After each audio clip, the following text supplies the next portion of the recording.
The Premier League has a Bryan Mbeumo problem, and it's getting worse every single week. Just ask Liverpool. 50 seconds.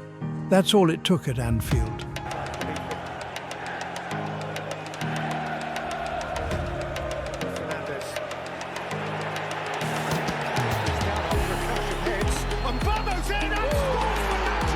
Before the crowd could even settle, Bryan Mbeumo ghosted into the box and slotted home like it was a training drill.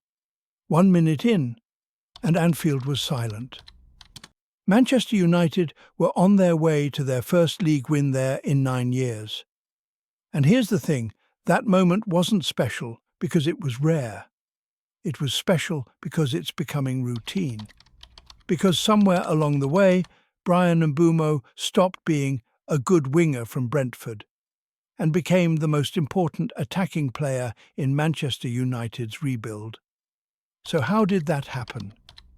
To understand it, we need to rewind to a club that had completely lost its identity. Last season, United hit rock bottom, a dismal 15th place finish, their worst of the Premier League era. They scored 44 league goals, fewer than almost every team that stayed up.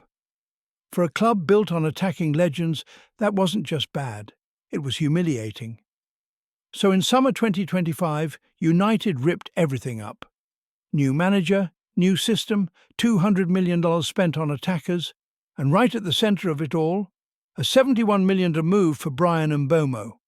The reaction was instant skepticism. $71 million for him.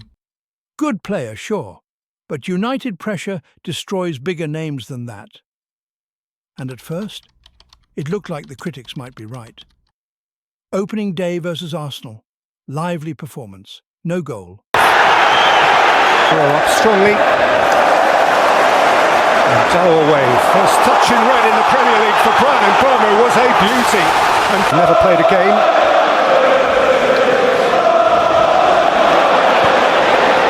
Oh, it's a lovely ball. Bryan Mbeumo. United lose. Then comes the nightmare. A League Cup tie away at Grimsby Town. Mbuemo scores, United collapse, penalty shootout, and Bryan Mbeumo misses the decisive kick.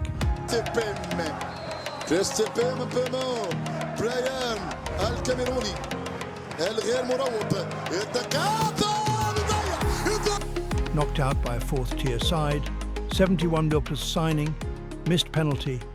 That's the moment players either crumble or reveal who they really are. Days later, Burnley away. This time, Mbuemo doesn't hide. He takes over.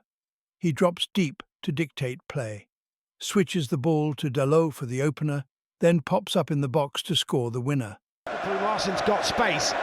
De Ligt hasn't managed to get himself back into the middle because there wasn't enough time. Meanwhile, Diogo Dalot into the penalty area. He's going to try and get across the way to Mbuemo! Manchester United retake the lead! From penalty villain to match winner in 1 week. And from that moment on, everything changed. By December, something became obvious. If Manchester United scored, Mbuemo was involved. Not always with the final touch, but with the run, the press, the pass before the assist, the corner that caused chaos. Fulham, his corner forces the opener. Chelsea? He presses the keeper into a red card 5 minutes in.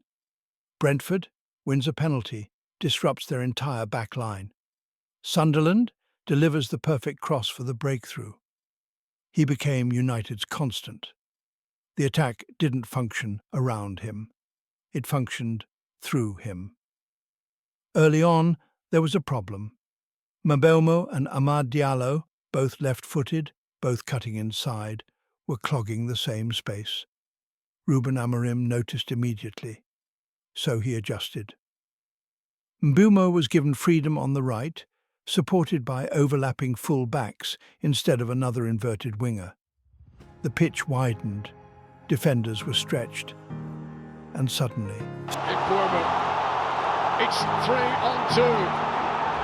Semenyo's trying hard to get back. It's Bryan Mbeumo at the Stretford end! Then came the matches that changed his reputation. Anfield. Goal in the first minute. Win. Brighton.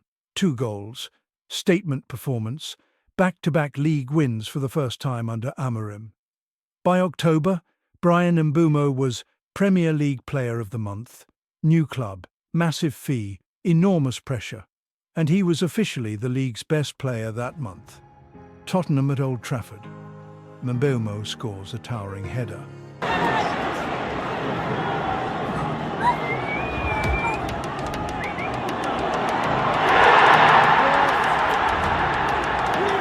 Then, in stoppage time, when United are hanging on, he forces a corner. That corner becomes the equaliser. No panic, just impact. Then January arrives. Manchester derby, City, biggest game of the season. Fresh back from AFCON, no easing in.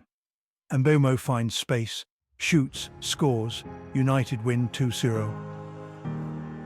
Mbuemo. It's 3-on-2.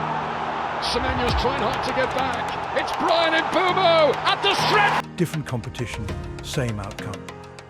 So what makes Bryan Mbeumo such a nightmare? He's not just fast, he's direct. Not just technical, he's decisive. He can play wide, centrally, or drift into half spaces. He presses like a defender. He runs behind like a striker. And in front of goal, ice cold, left foot, right foot, header, tap-in, curler. He's done all of it. Add elite off-ball movement, relentless work rate, and a chess player's spatial awareness, and defenders never know who's supposed to pick him up.